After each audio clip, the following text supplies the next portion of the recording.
I never thought my home, the place I built my life in, could be taken from me over just $50, but that's exactly what almost happened. It all started with a plain white envelope that didn't look like much. No warning, no urgency, just another piece of mail on a random Tuesday morning. But inside was the spark that would turn my quiet life into a fight for everything I owned. The letter came from our homeowners association. It said I owed $50 in late fees for missing a payment. I actually laughed when I read it. So I've never missed a single payment in 8 years. I've been the kind of neighbor who fixes broken lights, helps mow the shared lawns, and even volunteers for community events. So I figured it was just some clerical mistake. I called the HOA office right away, ready to clear things up. The woman on the phone didn't care. Her voice was cold, rehearsed, almost robotic. "Sir, if you don't pay the fee plus a $25 processing charge, we'll have to take further action." "Further action? Over $50? I repeated, stunned. She didn't budge, just repeated the line like it was company policy carved in stone. I went online, checked my bank account, and sure enough, the payment had gone through 3 days early. I emailed them proof with screenshots, confident the problem would vanish. But a week later, I got another letter, this time stamped in red, "Final notice."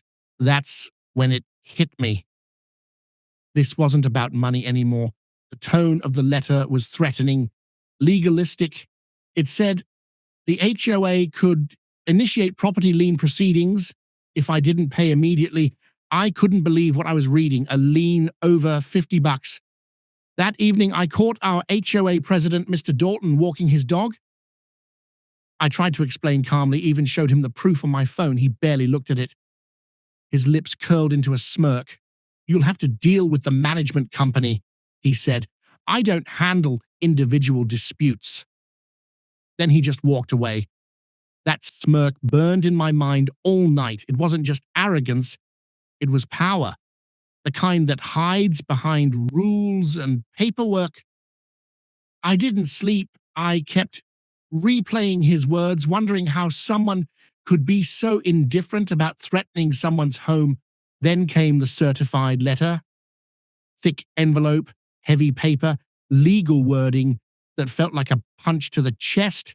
They'd placed a lien on my property, not just for the $50, but for $225 after adding penalties, processing fees, and administrative costs.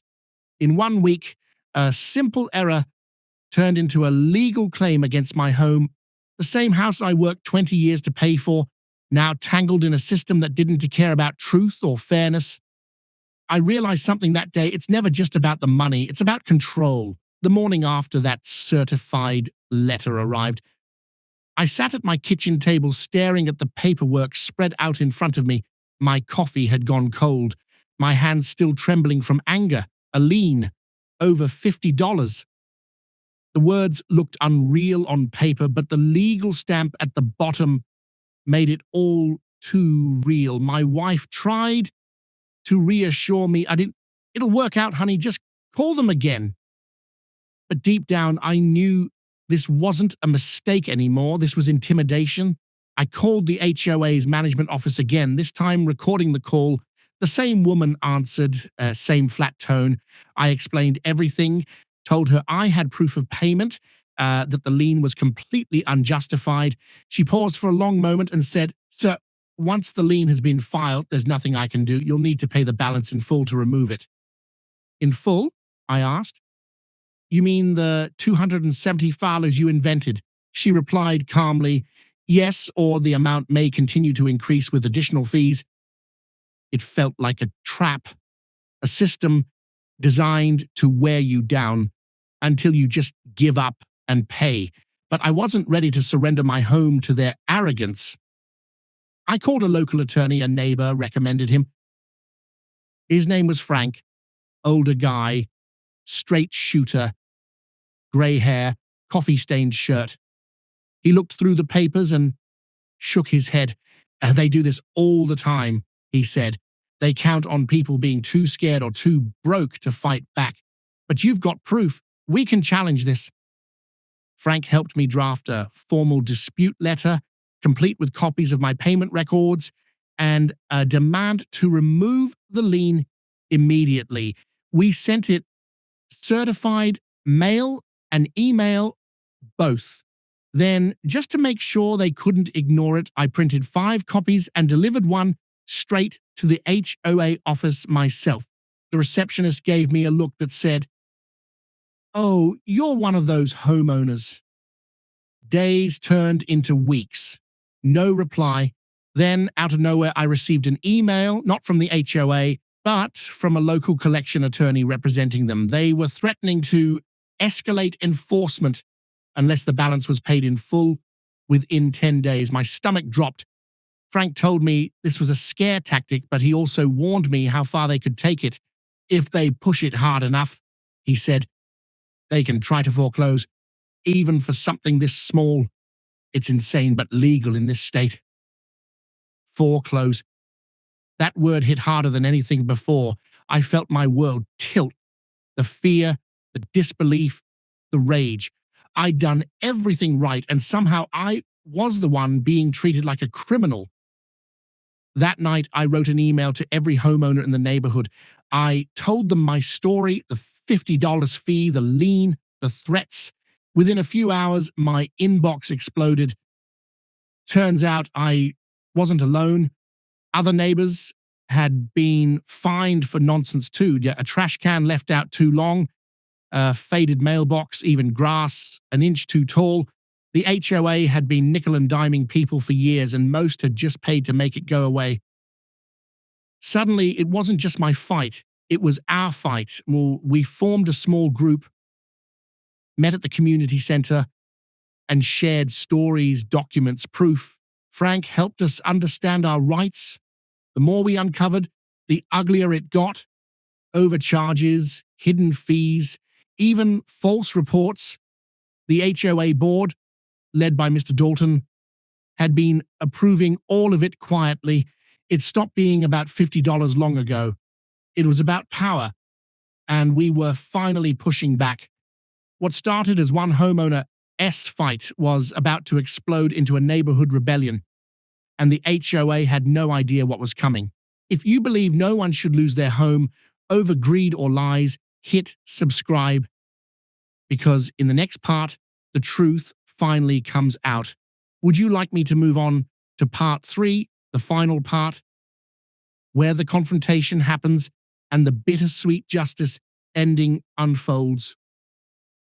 By the time our next HOA meeting rolled around, the tension in the neighborhood was thick enough to cut through. Word had spread fast. Everyone had heard what happened. The $50 fee, the lien, the threats. People who used to quietly nod at meetings were now fired up, ready to ask questions that had been ignored for years.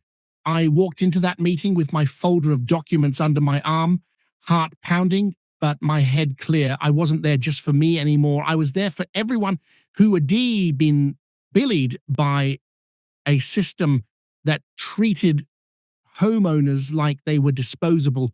The community center was packed, standing room only. The usual calm, polite tone of HOA meetings was gone. You could feel the anger in the air.